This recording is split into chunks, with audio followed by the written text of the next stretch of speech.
بسم الله الرحمن الرحيم. Assalamu alaikum wa rahmatullahi wa barakatuh.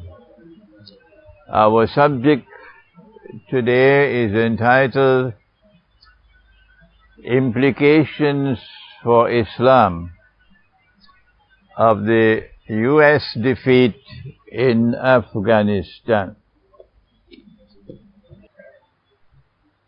The implications of the US defeat in Afghanistan are immense. There are implications, enormous implications for India, as well as for Pakistan, as well as for Iran, as well as for China, as well as for Russia, as well as for Israel, as well as for the whole of the modern Western world. And the first implication of this event in Afghanistan, the defeat of the United States for Islam, is enormously important. More than 75 years ago, one of the most famous historians of the modern Western world, a man of impeccable scholarly integrity, Arnold Toynbee, British historian, he wrote a book entitled Civilization on Trial. And you can get the book on the internet, you can download it if you check for it. I suggest to you, it's a good book to read. He was not just a British historian, he was a Christian. And he was a man with some Christian piety. And this is what Arnold Toynbee revealed when he wrote Civilization on Trial. He said of modern Western civilization that it had come to the world to replace all previous civilizations. That history had reached it has completed, and there's nothing more to come. That all previous civilizations, including the civilization of Islam, are now obsolete and moribund and belong to the museums of history. And the world will witness nothing more from now on than the ascendancy of modern Western civilization. Well, look at that. But Afghanistan has just delivered, or is now delivering, a spectacular repudiation. A spectacular repudiation of that thesis of the modern West, that Islam is a spent force. Rather, Afghanistan has delivered the evidence that Islam is still alive. Not only that, but Islam has the capacity to resist the most powerful civilization that history has ever witnessed.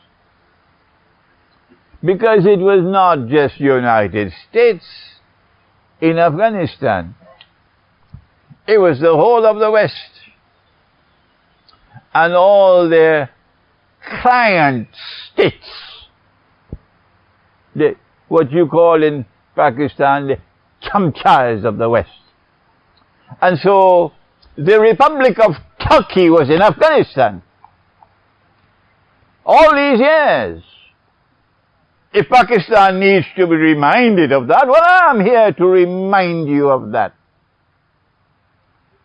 That Erdogan's Republic of Turkey was in Afghanistan all these years as a chamcha of the West.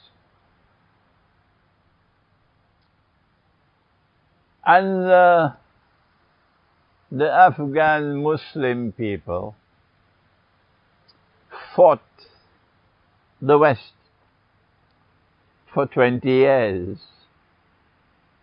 And the reason why United States has to leave now is because they are scared of a public relations disaster. Because on the 11th of September, it will be 20 years since they invaded Afghanistan. And how did they do it? Yes, you know the story. And I am not afraid to tell it while others are afraid. I've never been afraid to tell it. That there are three kinds of lies. You know it. There are normal lies, and then there are great lies, and then there's 9/11.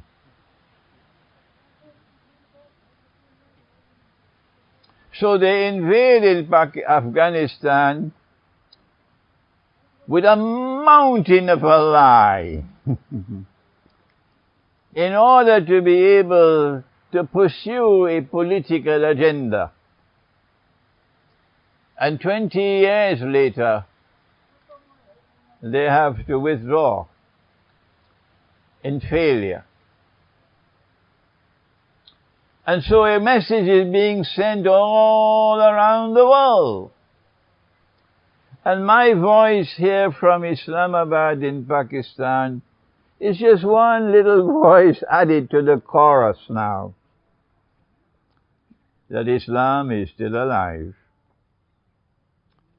And Islam is not a spent force. And Islam can take on the modern West and defeat it.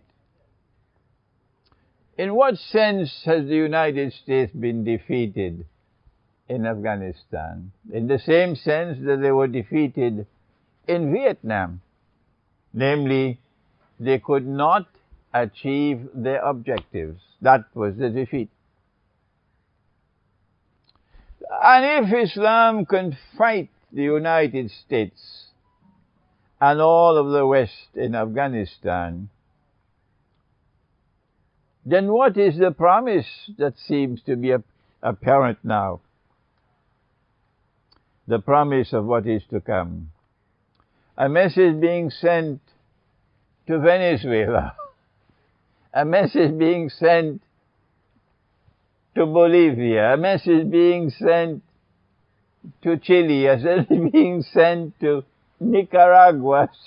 A message being sent all around the world where people are being oppressed.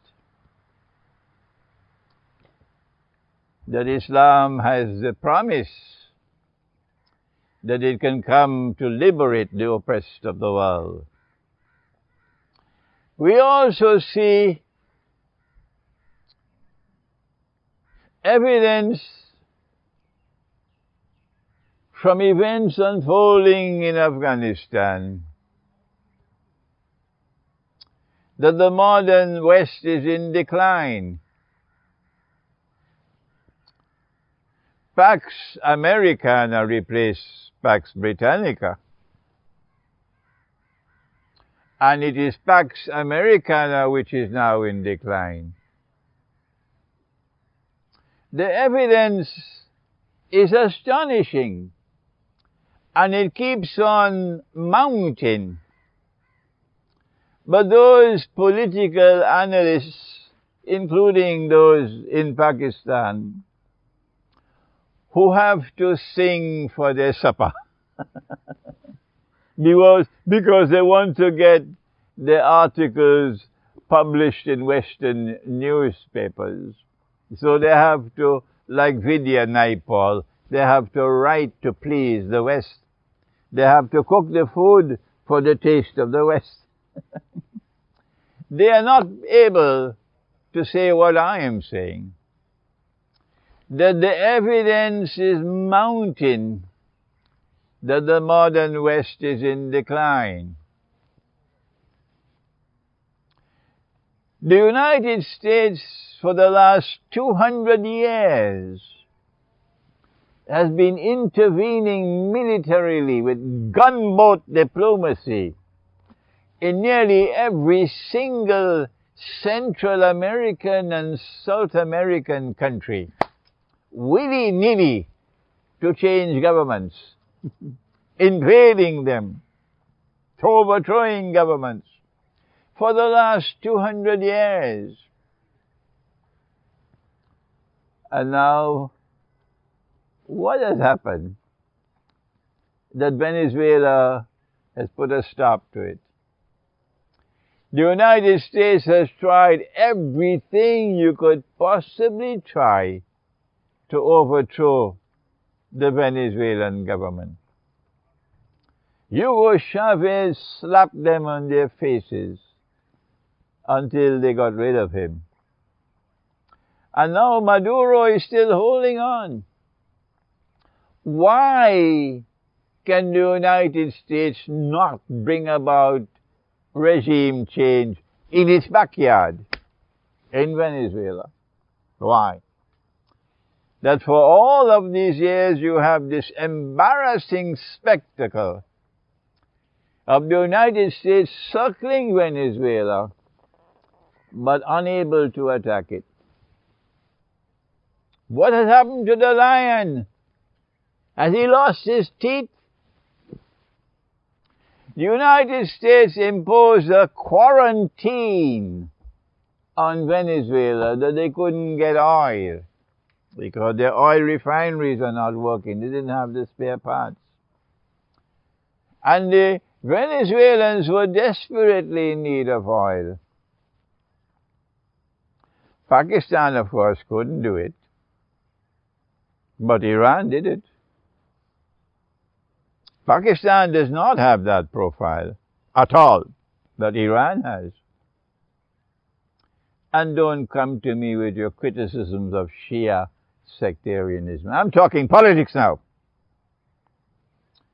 Iran had the profile. And Iran defied the West and sent 5 tankers filled with oil to Venezuela. And I was sitting in Trinidad, next door to Venezuela, watching what's going on. And the American warships are there in the Caribbean Sea, and they couldn't stop it. They couldn't stop it. The evidence is not there alone. 7 years ago, Russia reclaimed Ukraine. And when Russia reclaimed Ukraine, and because I have studied Surah Al-Kahf of the Quran, I said, it's time for Imran to celebrate. Because I have studied Surah Al-Kahf of the Quran. And for 7 years, the West has not been able to reverse what happened in Ukraine. They're no closer today than they were 7 years ago. Crimea, my mistake, Crimea. Crimea is firmly in the hands of Russia. And once you control Crimea, you control the whole of the Black Sea. The evidence of the decline of the West is mounting. And so, when the United States finally jumps out of the frying pan in Afghanistan, in Kabul, as they jumped out of Saigon many years ago, the evidence, I am saying one more time, is mounting for those who have the capacity to see and understand and the integrity to realize that the civilization which has been ruling the world for 300 years is now in decline. But there is for us more from the world of Islam, that they can no longer say we belong to the museums of history. There's more for us. And that is our Prophet, Allah's blessings be upon him, and they know the prophecy. He said that an army will come out of Khorasan with black flags, and no one will be able to stop that army until it reaches Jerusalem, indicating that it is not a Russian army that will liberate Jerusalem. Rather, it will be a Muslim army that will liberate Jerusalem. The late Dr. Israr Ahmad, rahimahullah, may Allah have mercy on his soul, did excellent work in defining for us ancient Khorasan, and I have benefited from his research. And what he said was that ancient Khorasan comprised of the northwest of Pakistan, what you call KPK, the whole of Afghanistan, the east of Iran, and the north of Afghanistan. That whole area is ancient Khorasan. And when the Prophet said, alayhi salatu wasalam, that an army will come from Khorasan, and no one will be able to stop it until it reaches Jerusalem. Answer, Afghanistan is the heart of Khorasan. And if the Islamic resistance in Afghanistan has been successful in resisting American occupation of the country to such an extent that the United States is now withdrawing, the evidence can no longer be disputed that what is now happening is validating the prophecy of Prophet Muhammad alayhi salatu wasalam. It is a validation. And if that is so, then all of mankind should now be paying attention to what is happening in Afghanistan and in the world of Islam. Because history is not moving in a haphazard way, helter-skelter. Rather, history is moving in a particular direction towards a particular culmination or end. And the Messiah is located at the very heart of the movement of history. And the Messiah is connected with Jerusalem. And so history is ending with Islam playing a spectacular role. I should not have to repeat what I have just said. I'm speaking slowly so you can understand. It can